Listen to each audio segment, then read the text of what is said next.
Good day students, मैं sir Praveen Kumar from Gurukul grow school.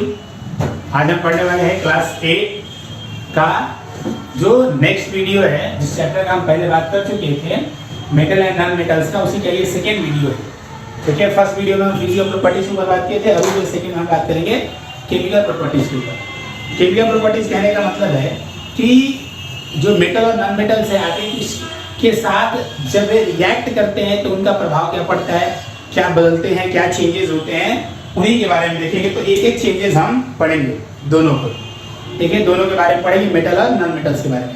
सबसे पहले हम स्टार्ट करते हैं। स्टार्टिंग में हमारा रिएक्शन विच है ऑक्सीजन, कि अगर मेटल फिर नॉन मेटल में ही देखेंगे हम, यानी दोनों देखेंगे, मेटल का भी देखेंगे और इसके बाद नॉन मेटल का भी देखेंगे कि वो ऑक्सीजन के साथ रिएक्ट करते हैं तो क्या होता है। ठीक है, देखिए जो मेटल है ये रिएक्शन दिया हुआ है ऑक्सीजन के साथ। जो मेटल्स अगर वो रिएक्ट करते हैं ऑक्सीजन के साथ तो बनाते हैं क्या, मेटल ऑक्साइड बनाएंगे, क्या मेटल ऑक्साइड बनाते हैं। ठीक है, और वो नेचर कौन से होंगे, तो वो आपका नेचर होगा बेसिक नेचर। ठीक है, बेसिक नेचर के होंगे, हम आगे बात करेंगे बेसिक नेचर में क्या है, पहले इसको समझ लेते हैं पहले अच्छे से। यानी metal react with oxygen to form metal oxide are in basic nature. हमें आगे पढ़ना है दो नेचर के बारे में, ठीक है, और आगे जब हम क्लास 10 में पहुंचेंगे तो हमें पढ़ना है एसिड बेस और सॉल्ट का। तो वहां भी नेचर जो है वो आपको बेसिक और एसिड के बारे में बहुत ज्यादा पढ़ना है। आप इतना समझिए कि जितने भी सारी चीजें जो कड़वी होती हैं, जो बीटर टेस्ट में होते हैं, वो सारे के सारे बेस होते हैं। जैसे आप बात कर सकते हैं साबुन है, नॉर्मली एग्जांपल ले सकते हैं, साबुन है तो वो क्या है, वो भी बीटर टेस्ट में आते हैं, कड़वे होते हैं, तो वो आपको बेसिक नेचर में आता है। बेसिक नेचर का एक और भी प्रॉपर्टी है कि वो रेड लिटमस पेपर को ब्लू कर देता है। ठीक है, रेड लिटमस पेपर को ब्लू करेगा, इसका मतलब है कि वो किस नेचर के होंगे, वो बेसिक नेचर के। तो आप और भी जो भी आप इस्तेमाल करके देख सकते हैं, अगर आपके पास लिटमस पेपर हो तो, नहीं तो आप लैब में लिटमस पेपर से आप इसके ऊपर देख सकते हैं, इसके ऊपर। ठीक है, यानी पहला हमारा क्या गया है कि अगर मेटल अगर ऑक्सीजन के साथ रिएक्ट करता है तो वो बनाएगा क्या, मेटल ऑक्साइड, और किस नेचर के होंगे, तो वो नेचर होगा हमारा बेसिक नेचर। हम एक एग्जांपल देखते हैं, यहाँ पे आप देख सकते हैं, हम यहाँ पे कुछ लेटर लिखे हुए MgO2 MgO। तो ये जो Mg लिखा हुआ है, तो Mg एक एलिमेंट है जिसका ये नेम है। ठीक है, ये सिंबल है, मैग्नीशियम का ये सिंबल है Mg। इसमें बड़ा जो है, यानी जो स्टार्टिंग में जो दिया हुआ है M, ये आपको कैपिटल है, और बाद में जो लिखा गया है वो स्मॉल है। इसको अच्छे से देखेंगे, फर्स्ट लेटर जो लिखा हुआ है ये कैपिटल है और सेकेंड लेटर जो है वो स्मॉल है। इसका मतलब है कि ये एक एलिमेंट है। लेकिन कभी कभी ऐसा भी होता है जिसमें सारे के सारे अगर कैपिटल लेटर हुए, अगर कैपिटल लेटर होते हैं तो वो वहाँ पे कंपाउंड हो जाते हैं। जैसे एक एग्जांपल आपको देते हैं, ठीक है, देखिए CO और CO। ठीक है, ये दोनों आप देख सकते हैं, दोनों ये CO ही लिखा हुआ है। ठीक है, लेकिन यहाँ पे दोनों के दोनों कैपिटल है और यहाँ पे एक कैपिटल एक स्मॉल है। उस कंडीशन में ये जो C और O ये दोनों जब कैपिटल होंगे तो इस समय इसका नाम होगा कार्बन मोनोऑक्साइड, जो एक कंपाउंड है। जबकि यहाँ पे C बड़ा O छोटा है, यानी C जो है ये आपको जो है ये कैपिटल लेटर है और ये स्मॉल लेटर है। जब इसका नाम रखेंगे तो ये कोबाल्ट आता है। तो इस चीज को आप ध्यान से समझेंगे। यानी मैग्नीशियम जो है, मैग्नीशियम हमारा क्या एक एलिमेंट है, वो जब ऑक्सीजन के साथ रिएक्ट करता है तो बनाता है क्या है, मैग्नीशियम ऑक्साइड। ठीक है, मैग्नीशियम ऑक्साइड। अब ये ऑक्सीजन के साथ रिएक्ट कैसे करते हैं, देखिए मैग्नीशियम का एक पेपर आता है। ठीक है, मैग्नीशियम का एक पेपर आता है, रिबन। मैग्नीशियम के रिबन को जब जलाते तो जलाने के बाद जब वो जलता है तो वो ऑक्सीजन प्रेजेंट होता है उस समय, तब वो जलते हैं, और जलने के बाद वो धूल हो जाता है, और उसका जो कलर होता है मैग्नीशियम ऑक्साइड का, वो व्हाइट कलर का एक पाउडर निकलता है। ठीक है, उसी को हम बात करते हैं मैग्नीशियम ऑक्साइड। और ये मैग्नीशियम ऑक्साइड जो कि व्हाइट कलर का होता है, जब इसे पानी में डाला जाता है, यानी जब इसे हमें H2O में, यानी H2O से जब रिएक्ट करवाते हैं किसको, मैग्नीशियम ऑक्साइड को, तो बनता है क्या वहां पे मैग्नीशियम हाइड्रो ऑक्साइड बनेगा। आपको क्या, मैग्नीशियम हाइड्रो ऑक्साइड। जहां भी आप OH देखें आप समझ जाइए कि वहां पे हाइड्रो ऑक्साइड है। ठीक है, OH जो है ये हाइड्रो ऑक्साइड यहाँ पे है। ठीक है, तो ये रहा हमारा मैग्नीशियम हाइड्रो ऑक्साइड, यानी पानी में डाले जब ये तो बना क्या, मैग्नीशियम हाइड्रो ऑक्साइड, जो किस नेचर का होगा, बेसिक नेचर का होगा, और बेसिक नेचर शो करेगा। ये जो आपको जो व्हाइट पाउडर मिला इसमें कोई अमाउंट नहीं है पानी का, इसलिए आप इसमें लिटमस पेपर डाल भी दें तो कोई चेंजेस नहीं आने वाले हैं, क्योंकि कभी भी बेसिक हो या एसिडिक हो नेचर तभी दे पाते हैं जब उनके साथ कुछ वाटर के पार्टिकल्स या वाटर के मॉलिक्यूल्स अगर मौजूद होंगे तो वाटर के मॉलिक्यूल्स हमें कम मौजूद होंगे। जब ये मैग्नीशियम ऑक्साइड को हम H2O से रिएक्ट कराते हैं तो बनता है क्या, मैग्नीशियम हाइड्रो ऑक्साइड, जो हमें बताता है कि एक मैग्नीशियम का है। ठीक है, इसे हम बात करते हैं मैग्नीशियम का है। अब यहाँ पे देख सकते हैं कि यहाँ दिया है कि बेसिक मेटल, ठीक है, बेसिक मेटल ऑक्साइड का red litmus paper to blue, ये पहले बता चुके आपको, ये रेड लिटमस पेपर को ब्लू करेगा, कारण कि ये बेसिक नेचर के हैं। अगले एग्जांपल में हम क्या लिखे हुए हैं, अगले एग्जांपल में यहाँ पे लिखे हैं Fe+O2H2O। Fe का मतलब हो गया ये आयरन से हो गया। ठीक है, आप नहीं हो तो आप किताब में भी इस चीज को आप देख सकते हैं। ये हमारा Fe जो है that is the symbol of iron, oxygen and H2O। जब इसे हमें आपस में रिएक्ट कराते हैं, इसको डैम पेयर बोलते हैं। ऑक्सीजन और ये वाटर जब ये मिलते हैं तो इसे हमें टोटल मिला के डैम पेयर, यानी जब आयरन डैम पेयर के साथ अगर रिएक्ट करता है तो बनता क्या है, ये इसको हमें आयरन ऑक्साइड या फेरिक ऑक्साइड भी कहते हैं। अब यहाँ पे इस ये जो चीज है इसको रस्ट, यानी जंग का फॉर्मूला आपको यही Fe2O3। ठीक है, आगे के क्लासेस में आप अगर पढ़ते हैं, ठीक है, जैसे आपके क्लास में जो इतना लिखा हुआ है, थोड़ा सा इसको अगर आगे और अगर बढ़ा देते हैं अगर हम, तो क्या होगा देखिए। पहला बात है यहाँ पे कि सबसे पहले तो इसको बैलेंस करना होता है, या एक क्लासेस में है। देखिए तो यहाँ पे क्यों लगा, या एक क्लासेस में है। यहाँ पे जो H2O दिया हुआ था ना, H2O के पहले X लग जाता है। कारण क्या होता है कि हर जगह का जो पानी का जो क्वांटिटी होता है, यानी जो वेपर होते हैं वो अलग अलग होते हैं। जब वेपर अलग अलग होंगे तो इसलिए वहां पे H2O दिया गया है। अब ये H2O कहाँ चले जाते हैं, यानी पूरा अगर फुल फॉर्मूला अगर रस्ट का लिखा जाए, ठीक है, जो हायर क्लासेस में दिए गए हैं वो इस तरीके से है। ठीक है, यानी ये यहाँ पे है Fe2O3 इंटू XH2O, और XH2O क्या है, आपको वाटर का मॉलिक्यूल्स का जो संख्या है उसे इंडिकेट करता है। आप अगर इसको समझ गए तो ठीक है, ना तो इसके पहले जो आपको समझाया था रस्ट के बारे में वो भी आपके लिए काफी। सेकेंड बात करते हैं कि अगर कॉपर मॉइस्चर के साथ अगर रिएक्ट करता है तो मॉइस्चर करने का मतलब क्या हुआ, H2O, कार्बन डाइऑक्साइड और ऑक्सीजन, दोनों में आप अंतर देख सकते चीज को। डैम पेयर में सिर्फ क्या मिला हमको, ऑक्सीजन और H2O, जबकि मॉइस्चर में क्या मिला, H2O और O2 के साथ साथ कार्बन डाइऑक्साइड भी मिला। ये मॉइस्चर में चले, यानी जब कॉपर, ये Cu जो लिखा हुआ है ये कॉपर का सिंबल है, एलिमेंट जो कॉपर है उसका सिंबल दिया हुआ है यहाँ पे। अब यहाँ पे जाएगा कि कॉपर अगर मॉइस्चर के साथ रिएक्ट करता है तो क्या बनता है, तो देखिए क्या बनता है, वो बनता है कॉपर हाइड्रो ऑक्साइड। उससे मतलब ना कि OH जो है वो हाइड्रो ऑक्साइड को शो करता है, तो बना के यहाँ पे कॉपर हाइड्रो ऑक्साइड, और उसके साथ क्या बना, कॉपर कार्बोनेट बना यहाँ पे। ये एक्चुअली में कॉपर पे लगा हुआ जंग है। कॉपर अगर ज्यादा देर तक अगर मॉइस्चर में छोड़ दिया जाए तो उस पे ग्रीन कोटिंग हो जाता है।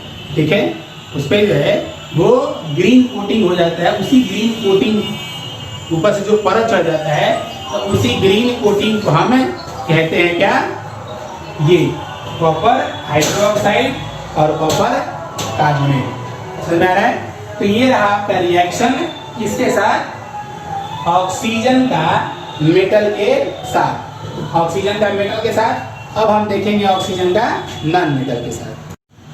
चलिए अब हम बात करते हैं chemical properties of non metals में जो फर्स्ट है रिएक्शन विथ ऑक्सीजन। इसके पहले हम रिएक्शन विथ ऑक्सीजन मेटल्स का देखे थे, अब हम बात करते हैं नॉन मेटल्स का। देखिए नॉन मेटल जो होते हैं वो ऑक्सीजन के साथ रिएक्ट करेंगे तो बनाते क्या है, नॉन मेटल ऑक्साइड। ठीक है, वो बनाते क्या है, नॉन मेटल ऑक्साइड, जो किस नेचर के होते हैं, वो होते हैं एसिडिक नेचर के होंगे। किस नेचर के होंगे, एसिडिक नेचर। उसमें क्या था, वो बेसिक नेचर के थे और वो मेटल ऑक्साइड बनाते थे, और ये किस नेचर के हैं, एसिडिक नेचर के बनाते हैं। जैसे मैं एग्जांपल में आपको लिखे हुए हैं, S for sulphur, oxygen, sulphur और ऑक्सीजन, यानी सल्फर क्या है, नॉन मेटल है, ऑक्सीजन के साथ रिएक्ट करता है तो क्या बनता है, सल्फर डाइऑक्साइड। ठीक है, क्या बनेगा ये आपका, सल्फर डाइऑक्साइड, जो कि एक एसिडिक नेचर का है। अगर हम इसे यानी सल्फर डाइऑक्साइड को वाटर के साथ रिएक्ट कराते हैं तब क्या बनता है, उस समय बनता है क्या, ये बनेगा सल्फ्यूरस एसिड, H2SO3। याद रखेंगे इस चीज को, ये क्या बना, सल्फ्यूरस एसिड, यहाँ पे फॉर्मूला है। ठीक है, सल्फ्यूरस एसिड बनता है। नोट में करिए हम, non metal oxides are acidic nature and turn blue litmus paper to red. ये ब्लू लिटमस पेपर को रेड कर देता है, और पहले जो पढ़े थे वो क्या था, रेड लिटमस पेपर को वो ब्लू कर देता है। अब यहाँ पे कुछ नेम ऑफ द बेस दिया और नेम ऑफ एसिड दिए हैं। तो नेम ऑफ बेस में क्या है, मैग्नीशियम हाइड्रोक्साइड, कैल्शियम हाइड्रोक्साइड। तो मैग्नीशियम हाइड्रोक्साइड में कौन सा एलिमेंट होगा, उसमें एलिमेंट होगा मैग्नीशियम। कैल्शियम हाइड्रोक्साइड में क्या होता है, कैल्शियम। सोडियम हाइड्रोक्साइड में कौन सा एलिमेंट, सोडियम। पोटासियम हाइड्रोक्साइड में कौन सा होगा element, potassium. Sulphurous of acid में सल्फर, सल्फ्यूरिक एसिड में भी सल्फर, नाइट्रिक एसिड में नाइट्रोजन, और कार्बोनिक एसिड में कार्बन एलिमेंट मिलेंगे। तो यहाँ पे कुछ बेस के नेम दिए हैं और यहाँ पे कुछ एसिड के नेम दिए हैं। अब हम बात करेंगे रिएक्शन विथ वाटर। ठीक है, अब हम बात करते हैं आगे। ये अगला जो है हमारा, ये रिएक्शन विथ वाटर, यानी मेटल और नॉन मेटल जो है वो वाटर के साथ किस तरीके से रिएक्ट करते हैं उसी के बारे में देखेंगे। सबसे पहला बात यहाँ पे है कि नॉन मेटल जो होते हैं वो रिएक्ट नहीं करते हैं किसके साथ, वाटर के साथ। तो इसके बारे में ज़्यादा हमको कुछ सोचना ही नहीं है। नॉन मेटल्स क्या दिया है, do not react with water. हमें किसके बारे में पढ़ना है, मेटल्स के बारे में। मेटल्स के बारे में देखेंगे, when metal reacts with water then metal hydroxide and hydrogen are formed। ठीक है, हाइड्रोजन गैस फॉर्म्ड होगा और बनेगा क्या, मेटल हाइड्रोक्साइड। ठीक है, मेटल हाइड्रोक्साइड और बनेगा क्या, हाइड्रोजन। ठीक है, अब यहाँ पे देख सकते हैं दिया है यहाँ पे आपका सोडियम और वाटर, बना क्या, सोडियम हाइड्रोक्साइड। ठीक है, बना क्या, ये सोडियम हाइड्रोक्साइड और हाइड्रोजन गैस ये लिबरेट किया, यानी इवॉल्व किया, बाहर निकला। सोडियम, यानी sodium is always storeyed in kerosene. अब ये क्वेश्चन बनता है कि आखिर सोडियम को हमेशा हम केरोसिन के अंदर क्यों रखें। सोडियम एक ऐसा बहुत ही ज्यादा रिएक्टिव मेटल है, अगर इसे हम हवा में रखेंगे तो भी रिएक्ट करके जल जाता है, पानी में रखते हैं तो भी रिएक्ट करके ये जल जाते हैं। ठीक है, इसीलिए ये वेरी रिएक्टिव होने की वजह से इस मेटल को कहाँ रखा जाता है, केरोसिन के अंदर। कहाँ रखा जाएगा, केरोसिन के अंदर। ठीक है, नोट में एक और चीज लिखा हुआ है कि phosphorus is a non metal.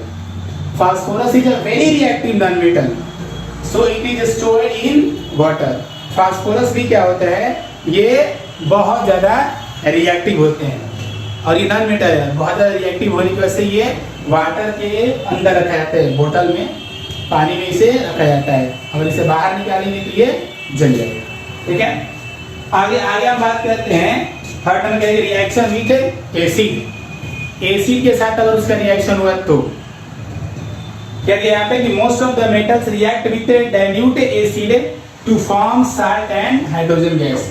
ठीक है, मोस्ट ऑफ द मेटल्स नहीं करा कि all metals, most of the metals यानी अधिकतर लेकिन सारे नहीं, अधिकतर लेकिन सारे नहीं। Okay, most of the metals react with dilute acid to form salt and hydrogen gas. Magnesium और HCl, HCl का मतलब क्या होता है यहाँ पे हाइड्रोक्लोरिक एसिड। ये एसिड हुआ, जब इसे आपस में रिएक्ट करते हैं तो बनता क्या है मैग्नीशियम क्लोराइड और हाइड्रोजन गैस इवॉल्व होगा। ओके, नोट में यहाँ पे क्या लिखे हुए हैं, नोट में हम लिखे हुए हैं आपको कि copper silver and gold, copper silver and gold do not react with dilute acid. Copper react नहीं करता है, सिल्वर नहीं करता, गोल्ड किसके साथ नहीं रिएक्ट करता है, एसिड के साथ। और क्या लिखे नोट में, copper reacts with hot and concentrated acid but no hydrogen gas produce. Copper जो है वो रिएक्ट करता है एसिड के साथ, लेकिन वो एसिड कैसा होना चाहिए, वो एसिड होना चाहिए हॉट और कंसंट्रेटेड। चलिए हम कंसंट्रेटेड और डाइल्यूट के बारे में थोड़ा सा आपको बता देते हैं। ठीक है, ये कंसंट्रेटेड ध्यान से देखेंगे और यहाँ पे इन दोनों के बारे में हम बताते हैं। देखिए डाइल्यूट एसिड का मतलब होता है जिसमें पानी की मात्रा ज्यादा हो और एसिड की मात्रा कम हो, तो वो होता है डाइल्यूट एसिड। और कंसंट्रेटेड एसिड क्या होता है जिसमें उल्टा हो, यानी पानी की मात्रा कम हो और एसिड की मात्रा अगर अधिक हो तो वो होता है हमारा कंसंट्रेटेड एसिड। ठीक है, नॉन मेटल जो होते हैं वो रिएक्ट नहीं करते हैं डाइल्यूट एसिड के साथ, यानी वो डाइल्यूट एसिड के साथ रिएक्ट नहीं करेंगे, पानी के साथ रिएक्ट नहीं करते। ठीक है, अब हम बात करते हैं आगे। अब जो हम बात करने वाले हैं वो हम बात करें क्या, रिएक्शन विथ बेस। इससे पहले क्या बात की है, रिएक्शन विथ एसिड। अब हम बात करेंगे रिएक्शन विथ बेस के ऊपर बात करते हैं। देखिए रिएक्शन विथ बेस, ये कि some metals react with base to form salt and hydrogen gas. Acid में भी वही कंडीशन था, लेकिन यहाँ पे क्या किया है कि कुछ ही मेटल्स, ना कि सारे के सारे, कुछ मेटल्स जो होते हैं वो रिएक्ट करते हैं किसके साथ, मेटल्स जो है वो रिएक्ट करते हैं बेस के साथ, तो क्या बनाते हैं सॉल्ट एंड हाइड्रोजन गैस। जैसे मैं एग्जांपल में यहाँ पे क्या दिए NaOH यानी सोडियम, और OH का मतलब क्या है हाइड्रो ऑक्साइड, यानी सोडियम हाइड्रो ऑक्साइड और एल्यूमिनियम जब रिएक्ट करते हैं तो एल्यूमिनियम हमारा क्या हुआ मेटल और ये क्या हुआ बेस। ये दोनों जब रिएक्ट करते थे क्या बना सोडियम एल्यूमिनेट, क्या बना सोडियम एल्यूमिनेट। अगर नहीं होता है तो इस चीज को हम लिख देते हैं आपको, ये आपका सोडियम एल्यूमिनेट, सोडियम एल्यूमिनेट याद रखेंगे, सोडियम एल्यूमिनेट। और प्लस में क्या है आपका हाइड्रोजन गैस। एक और यहाँ पे नोट दिया कि all metals do not react with base. सारे मेटल्स यानी सारे के सारे मेटल्स वो बेस के साथ रिएक्ट नहीं करते। अगला पॉइंट दिया कि some non metals react with bases. कुछ नॉन मेटल्स जो है वो बेस के साथ रिएक्ट करते हैं, लेकिन नो हाइड्रोजन गैस प्रोड्यूस, लेकिन वो हाइड्रोजन गैस प्रोड्यूस नहीं करते हैं। ठीक है, वो हाइड्रोजन गैस प्रोड्यूस नहीं करते हैं। ठीक, ये आपका रहा रिएक्शन विथ बेस। इसमें reactivity series of metals. Reactivity series of metals क्या होता है, यानी इसका जो रिएक्शन होता है किसी के साथ वो कितना अधिक होगा कैसे कम होगा उसी, यानी मोस्ट रिएक्टिव मेटल्स जो बहुत जल्दी रिएक्ट कर देते हैं, कुछ ऐसे होते हैं जो बहुत देर से रिएक्ट करते हैं। तो आप इसी को देख सकते हैं रिएक्टिविटी सीरीज। जब हम ऊपर से नीचे आएंगे तो उनका रिएक्टिविटी जो है वो घटते रहेगा, यानी जो मोस्ट रिएक्टिव मेटल है फिर लेस होते चले जाएंगे। तो सबसे पहले क्या लिखा पोटासियम, तो पोटासियम हमारा क्या है मोस्ट रिएक्टिव मेटल्स। उसके बाद sodium, calcium, magnesium, aluminium, zinc, iron, lead, copper, उसके बाद सिल्वर और गोल्ड। सबसे नीचे गोल्ड लिखा हुआ है जिसका मतलब है कि ये लेस रिएक्टिव मेटल में आता है, इसीलिए इसके ऊपर किसी का रिएक्शन नहीं होता है और ये बहुत दिनों तक चमकीला दिखाई देता है, बहुत दिनों तक इसकी क्वालिटी जो है वो बनी रहती है। ठीक है, तो ये रहा आपका रिएक्टिविटी सीरीज। इसके बाद हम बात करते हैं, इसके ऊपर बात करेंगे, इसका जो पांचवा है यानी डिस्प्लेसमेंट रिएक्शन की तरफ। तो किसी रोक लेना डिस्प्लेसमेंट रिएक्शन की तरफ। लेकिन ये चूंकि है ना, ये आपके क्लास 10 में डिस्प्लेसमेंट रिएक्शन के बारे में बहुत अच्छे से समझाया हुआ है, बट क्लास 8 में कुछ ही दिया हुआ है, तो उसी हिसाब से और कुछ आगे भी हम आपको बता देंगे। ठीक है, डिस्प्लेसमेंट रिएक्शन में दिया है कि a more reactive metal displaces a less reactive metal from its salt solution. यानी इसके पहले जो हम रिएक्टिविटी सीरीज देखे थे ना, जो इसके पहले रिएक्टिविटी सीरीज देखे थे, उसमें हम देखे थे पोटासियम था, कैल्शियम था, मैग्नीशियम था, इस तरीके से था वो रिएक्टिविटी सीरीज दिया हुआ था। ठीक है, रिएक्टिविटी सीरीज था। अब हम बात करते हैं उसी रिएक्टिविटी सीरीज के अनुसार जो सबसे टॉप पे था वो हमारा मोस्ट रिएक्टिव मेटल था, जो सबसे नीचे था वो लेस रिएक्टिव मेटल था। तो उसी के अनुसार यहाँ पे देख सकते दिया गया कि मोर रिएक्टिव मेटल डिस्प्लेसेस, यानी जो ज्यादा रिएक्टिव मेटल्स हैं वो सबसे लेस रिएक्टिव मेटल्स को क्या करेंगे, वो डिस्प्लेस कर देता है। ये देखते हैं किस तरीके से। कॉपर सल्फेट ये एक साल्ट सॉल्यूशन है, किसको रिएक्ट कर रहा है, Fe यानी आयरन को। तो रिएक्टिविटी सीरीज में आप देख सकते हैं चीज को कि क्या आयरन जो है वो कॉपर से ऊपर है या नीचे। तो आप देख सकते हैं आयरन जो है वो उस टेबल में ऊपर है। इसका मतलब है कि आयरन क्या कर दिया, आयरन कॉपर को डिस्प्लेस कर दिया, बना यहाँ पे आयरन सल्फेट और कॉपर को डिस्प्लेस करके बाहर कर दिया। उसी तरीके से यहाँ पे कॉपर सल्फेट और जिंक है, यानी ये कॉपर और यहाँ पे जिंक। तो कॉपर यहाँ पे क्या है, ये रिएक्टिविटी सीरीज में टॉपर हो और कॉपर नीचे है। इसका मतलब है कि फिर क्या करेगा, जिंक डिस्प्लेस कॉपर और बनाया गया जिंक सल्फेट और कॉपर को अलग कर दिया। अब यहाँ पे एक चीज और देख सकते हैं, यहाँ पे फेरस सल्फेट या इसको आप फेरिक सल्फेट भी कह सकते हैं, और ये जिंक। अब दोनों में अगर रिएक्टिविटी सीरीज में अगर देखिए इसके पहले वाले में, तो आप देख सकते हैं कि जो आयरन है वो जिंक से नीचे है। इसका मतलब है कि zinc is a more reactive than iron, इसलिए जिंक क्या कर दिया, वो उसको जगह ले लिया, यानी उसको डिस्प्लेस करके क्या बनाया, जिंक सल्फेट, और आयरन को डिस्प्लेस कर दिया। ठीक है, आगे इसी तरीके से क्या है कि जो नॉन मेटल्स हैं उसमें भी वही कंडीशन है कि अब मोर रिएक्टिव नॉन मेटल जो होते हैं वो डिस्प्लेस करेंगे इसको लेस रिएक्टिव नॉन मेटल्स को अपने साल्ट सॉल्यूशन के थ्रू। यानी जैसे ये हुआ उसी तरीके से नॉन मेटल्स भी होंगे वो आगे करेंगे। तो आगे जो दिया आपका वो कहने का मतलब है कि इसको हायर क्लासेस में करने हैं, हायर क्लासेस में करना है, यानी क्लास 10 में आपको ये डिस्प्लेसमेंट रिएक्शन जो है बहुत अच्छे तरीके से पढ़ना है। फिर भी आपके क्लास से एवं जब आपको हम यहाँ बता दिया, कितना समझे हैं कि जो मोर रिएक्टिव होगा वो लेस रिएक्टिव का जगह ले लेते हैं। ठीक है, चलिए इसी तरीके से अगर हम बात करें तो आगे जो दिया हुआ है, आगे दिया था कि नॉन मेटल्स और मेटल्स का जो यूज है वही दिया हुआ है। तो आप इस चीज़ को पढ़ लेंगे, खुद से पढ़ लेंगे, खुद से समझ सकते हैं। ठीक है, फिर भी अगर आपको देखना है तो आपको इसको पढ़ के आपको बताते हैं। देखिए आयरन कॉपर एंड एल्युमिनियम का जो यूज होता है वो यूटेंसिल्स में होता है, यानी जो बर्तन बनाते हैं उनमें आयरन कॉपर या फिर एल्युमिनियम का यूज करते हैं। कॉपर का यूज किस लिए होता है, इलेक्ट्रिक वायर बनाने में यूज होता है। एल्युमिनियम का यूज जो होता है वो फॉइल्स, देखिए आप देख सकते हैं रोटी जो होता है, तो रोटी को लपेटते जब है ताकि वो बाहर का जो अंदर का जो हीट है वो बाहर ना निकले और जो चीज़ें हैं वो गर्म रहे, तो इसलिए एल्युमिनियम फॉइल का यूज होता है। एल्युमिनियम मेटल का यूज होता है एरोप्लेन्स बनाने में। आयरन मेटल का जो यूज होता है वो बहुत चीज़ें बनाने में, जैसे पाइप है, नेल है, ये सब। जिंक मेटल का जो यूज होता है वो गैल्वेनाइजेशन के लिए होता है, ताकि आयरन के ऊपर रस्ट ना लगे, तो जिंक जो है उसके ऊपर पड़ा रहे। जिंक क्या होता है, ये लेस रिएक्टिव मेटल्स होते हैं। ठीक है, और silver and gold metals are use for jewellery, making jewellery. Silver gold का यूज होता है वो ज्वेलरी बनाने में। मरकरी का यूज जो होता है वो थर्मोमीटर में होता है, जिससे बुखार मापते हैं ना डॉक्टर क्लिनिकल जो थर्मोमीटर होता है वो। उसी तरीके से नॉन मेटल्स का जो यूज दिया है, ऑक्सीजन नॉन मेटल्स है जिसका यूज प्लांट और एनिमल्स करते हैं ब्रीदिंग के लिए, जलने के लिए ऑक्सीजन की जरूरत होती है। नाइट्रोजन एक नॉन मेटल है जिसका यूज फर्टिलाइजर्स बनाने में किया जाता है। क्लोरीन एक नॉन मेटल है जिसका यूज वाटर प्यूरिफिकेशन में किया जाता है। आयोडीन एक नॉन मेटल है जिसका यूज किया जाता है क्या, ये एंटीसेप्टिक्स में, देखिए डॉक्टर में होते हैं। सल्फर और फास्फोरस जो होता है वो नॉन मेटल्स है जिसका यूज फायरवर्क्स में, यानी जो पटाखे, जो दीवारों में पटाखे जलाए जाते हैं उनके लिए जाता है। सल्फर एक नॉन मेटल्स है ना जिसका यूज जो है वो हार्डनिंग ऑफ रबड़ को हार्ड करने में किया जाता है। और कार्बन एक नॉन मेटल जिसका यूज फ्यूल के रूप में किया जाता है।